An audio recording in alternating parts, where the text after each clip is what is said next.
हे पितरांना तुम्हाला नमस्कार करतो. ओम श्री गणेश देवताय, ओम श्री कुळ देवताय, ओम श्री गुरुदेवताय, ओम सर्वश्री इष्ट देवताय नमो नमः. शिवशानात मित्रांनो, मी कडाप्पा परत एकदा आपल्या समोर हजर आहे. माझ्या धर्मकरम चॅनलमध्ये आपले सहर्ष स्वागत करीत आहे. मित्रांनो, पंचांगाच्या आपल्या समोर सादर करीत आहे. मित्रांनो, आज शुक्रवार दिनांक 24 एप्रिल 2026, शालिवान शके 1948, संवत्सर पराभव, आयन उत्तर, ऋतू ग्रीष्म, मास वैशाख, पक्ष शुक्ल. तिथे मित्रांनो, आजची अष्टमी तिथी आहे. रात्री 7:22 नवमी तिथीला सुरुवात होईल. वार शुक्रवार आहे. नक्षत्र मित्रांनो पुष्य नक्षत्र आहे. रात्री 8:14 आश्लेषा नक्षत्राला सुरुवात होईल. योग मित्रांनो शुभ योग आहे. मध्यरात्री 1:24 गंड योगाला सुरुवात होईल. करण मित्रांनो विष्टीकरण आहे. सकाळी 8:02 भवकरणाला सुरुवात होईल आणि रात्री 7:22 बालवकरणाला सुरुवात होईल. मित्रांनो, प्रमुख ग्रहांची राशीस्थिती पहाटे 5:30 अशी असणार आहे. सूर्य मेष राशीत असेल, चंद्र कर्क राशीत, गुरु मिथुन राशीत, तर शनिदेव मीन राशीत असणार आहे. मित्रांनो, सध्या चंद्र राशीनुसार कुंभ, मीन व मेष या 3 राशींना साडेसाती सुरू आहे. या राशींच्या जातकांना साडेसातीचा त्रास होत असेल तर त्यांनी कृपया आपल्या जन्मकुंडलीमधील शनिदेवतेची पोझिशन तपासून पाहावी ज्योतिषाच्या मार्फत. ती जर अशुभ असेल तर नक्कीच आपल्याला शनिदेवतेची धार्मिक सेवा करावी लागणार आहे. अन्यथा धार्मिक सेवा करण्याची गरज राहणार नाही. मुंबई भागातील सूर्योदय याप्रमाणे: सूर्योदय सकाळी 6:16 तर सूर्यास्त सायंकाळी 6:57 असणार आहे. मित्रांनो, आता या पंचांगाच्या आधारे आपण आजच्या पूजेसाठी लागणारा संकल्प सोडणार आहोत. तेव्हा आपण आपल्या उजव्या हाताच्या तळहातावर एक पळी पाणी, थोडे अक्षत, एक फुल व फुलाची पाकळी या आणि हा छोटासा संकल्प म्हणायला सुरुवात करा. मित्रांनो, हरो शिव शिव शंभोराज्ञा प्रवर्तमान सत्य ब्रह्म द्वितीय परार्धे श्वेतवराह कल्पे वैवस्वत मन्वंतरे कलियुगे प्रथम पादे जम्बूद्वीपे भरतवर्षे भरतखंडे मेरू दक्षिण दिग्भागे महाराष्ट्र देश व्यावहारिक चंद्रमाने शालिवान शके 1948 प्रभादी षष्टी संवत्सरामध्ये पराभव नाम ससरे उत्तरायणी ग्रीष्म ऋतू वैशाख मासे शुक्ल पक्षे शुक्रवार वासरे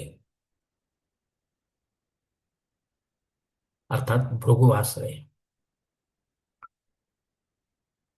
पुष्य नक्षत्रे शूलयोगे विष्टी करणे अष्टमी शुभतिथ हो. वीरगोत्रात उत्पन्न में कड़प्पा मोह पात्र दुर्दक्षय द्वारा श्री पार्वतीपति परमेश्वर विद्यार्थ श्री इष्टलिंग पूजा एवं नित्य देव पूजा करिष्ये. मित्रांनो, याच ठिकाणी हा संकल्प संपलेला आहे. तेव्हा आपण आपल्या उजव्या हाताच्या तळहातावरील संकल्पाचे पाणी जवळच्या निर्मलाच्या तांबणात सोडून द्या. मित्रांनो, या संकल्पाची वेळ मर्यादा सकाळी 8:02 आहे. या वेळेनंतरही आपल्याला संकल्प सोडायचा असेल कुठल्याही धार्मिक विधीच्या संपन्नतेसाठी तर कृपा करून आपण वरील बदललेल्या पंचांगाचा आधार घ्यायचा आहे. नवीन संकल्प तयार करायचा, त्या संकल्पात आपण करत असलेल्या धार्मिक विधीचा उल्लेख अवश्य करायचा आहे. तेव्हाच आपली धार्मिक सेवा संबंधित देवतांपर्यंत पोहोचेल आणि त्यांचे आशीर्वाद आपल्यापर्यंत पोहोचतील. आपले जीवन अधिक सुखमय बनेल. मित्रांनो, आता मुहूर्त विभागामध्ये पाहूया. यात धार्मिक विधी त्यांचे मुहूर्त काळी याप्रमाणे दिलेले आहेत. सर्वात प्रथम साखरपुडा यासाठी मुहूर्त दिले दिनांक 26, 28, 29, 30. मे दिनांक 1, 3, 6, 9, 10 आणि 13. डोहाळ जेवणासाठी मुहूर्त दिले दिनांक 24, 29, मे दिनांक 3 आणि 6. बारसे करण्यासाठी मुहूर्त दिले दिनांक 28, 29, मे दिनांक 3, 9, 11 आणि 13. जावळ काढण्यासाठी मुहूर्त दिले दिनांक 24, 29, 30, मे दिनांक 1, 10, 11 आणि 14. गृहप्रवेश करण्यासाठी मुहूर्त दिले दिनांक 24, 29, मे दिनांक 1, 3, 6, 8, 9, 10 आणि 13. आता मुहूर्ताच्या दुसऱ्या भागात पाहूया. उपनयन करण्यासाठी मुहूर्त दिलेत मे दिनांक 3, 6 आणि 7. विवाह करण्यासाठी मुहूर्त दिले दिनांक 26, 28, 29, 30. मे दिनांक 1, 3, 6, 7, 8, 9, 10, 13 आणि 14. वास्तुशांती करण्यासाठी मुहूर्त दिले दिनांक 24 आणि 29.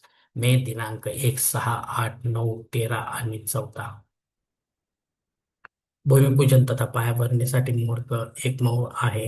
दिनांक देवमूर्तीची प्राणप्रतिष्ठा आपल्याला करायची असेल तर यासाठी मुहूर्त दिले दिनांक 24, 29 मे, दिनांक 1, 3, 8, 10, 13 आणि 14.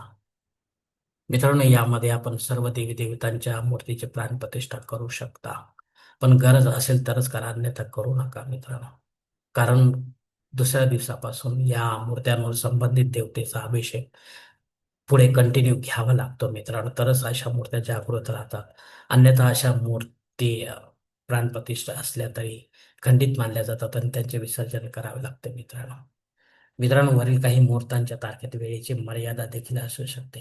कृपया ते जाणून घेण्यासाठी आपण मला कॉमेंट्स बॉक्समध्ये विचारावे किंवा योग्य पुरोहितास व पंचांगधारकाचा संपर्क साधावा आणि मगच आपल्या जन्मकुंडलीनुसार आपल्यासाठी योग्य असा मुहूर्त निवडावा, जेणेकरून आपल्या मुहूर्तामध्ये कोणत्याही प्रकारची बाधा उत्पन्न होणार नाही आणि मुहूर्ताचे पूर्णपणे फळ आपल्याला प्राप्त होईल. आणि असा मुहूर्त जर आपल्याला मिळत नसेल तर मग मात्र आपण स्वतःहून किंवा पंडिताच्या माध्यमातून यापेक्षा वेगळा काही मुहूर्त निर्माण करण्याचा प्रयत्न करू नका. कारण मुळात तो मुहूर्तच नसल्यामुळे त्याचा आपल्याला काही उपयोग होणार नाही मित्रांनो.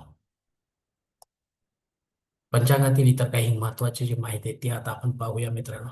पंचांग शुद्धी नाही मित्रांनो. दिनविशेष मध्ये दुर्गाष्टमी आहे.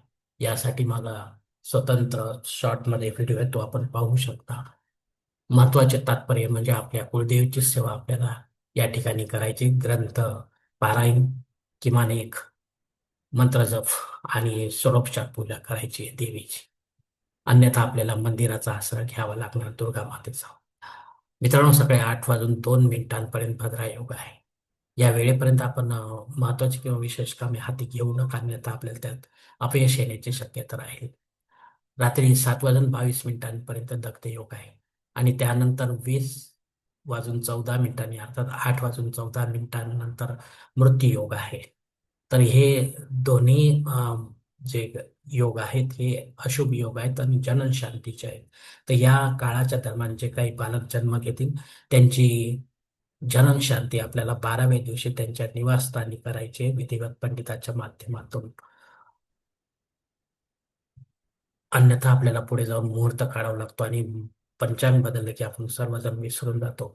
पण बाळाच्या जीवनात येणाऱ्या अशुभ घटनांची तीव्रता मात्र कमी होत नाही. त्यासाठी आपल्याला जननशांती करणे अत्यंत गरजेचे आहे मित्रांनो. अष्टमी श्राद्ध कर्म आहे. या तिथीवर आपल्याला सोडून आपले नात्यांमध्ये कोणी किंवा आपल्यावर अवलंबून असल्यावर नात्यांमध्ये कोणी परलोकात निघून गेले असेल तर त्यांच्या नावाने आपल्याला पिंडदान युक्त किंवा पिंडदान रहित असे श्राद्ध कर्म करणे गरजेचे आहे. घरी करा किंवा तीर्थक्षेत्री करा, पण विधिवत करा, पंडिताच्या माध्यमातून करा आणि अपराह्न काळातच करा. तेव्हाच आपले पितरसेवा आपल्या पितरांपर्यंत पोहोचेल आणि त्यांचे आशीर्वाद आपल्यापर्यंत पोहोचतील. आपले जीवन अधिक सुखमय बनेल मित्रांनो. अग्निपृथ्वीवर हजर आहे, त्यामुळे आपल्याला नव्याने काही होम यज्ञ कर्मकांड सुरू करायचे असतील, लहान असो वा मोठे, तर आपण अवश्य सुरू करू शकता. तर पुढे जाऊन ते जर बंद पडतील तर मग मात्र आपल्याला दोष देखील लागू शकतो मित्रांनो. राहू काळ सकाळी 10:30 ते 12 वाजेपर्यंत आहे. या 1.5 तासाच्या काळात राहू अत्यंत प्रभावी असल्यामुळे आपण या काळामध्ये महत्वाची किंवा विशेष कामे न करता रेग्युलर कामे तीच करावी, अन्यथा आपल्याला अपयश येऊ शकते कामांमध्ये आपल्या. धन्यवाद मित्रांनो. आजचा हा पंचांगा संबंधीचा व्हिडिओ जो आहे तो मी याच ठिकाणी संपवत आहे.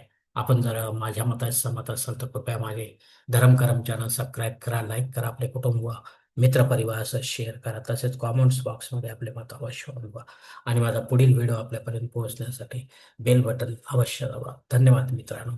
पुढील भेटीपर्यंत आपण खुश राहा, आनंदी राहा, प्रसन्न राहा. हरिओम. ईश्वर शंभू महादेव.